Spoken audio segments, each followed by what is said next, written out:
Chloe Carmichael, clinical psychologist, give us a sense. The mother's pregnant, there are other children in the home. What horror must she be going through? Well, of course, it's a terrifying situation.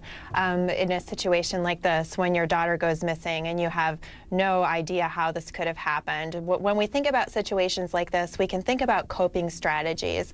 The only types of coping strategies that she could possibly really use would be to stay, number one, proactive. If there's anything that she can do so she doesn't just slide into a feeling of helplessness. Also, in times like this, if the family is religious, turning to your faith has been shown in psychology to be a protective factor when situations become unbearable, as I'm sure the situation is. Chloe Carmichael, we can understand, at this point, there's no one named as a suspect. We have no idea. She's a missing young lady at this point, but you can understand being looked at under the glare of law enforcement spotlight.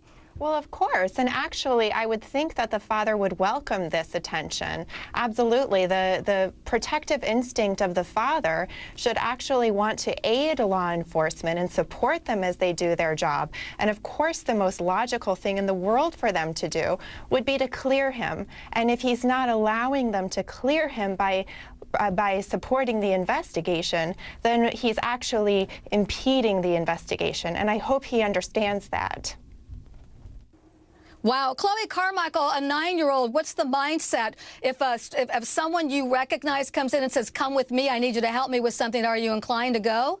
Well, Pat, I think that would depend a lot upon what the parents had told her, but I would find it very difficult to believe that a 9-year-old wouldn't realize that there would be something really wrong with a stranger coming up and asking her to go away. It sounds, again, like this little girl has a history of actually being very responsible and of, in fact, looking out after the younger kids on the block.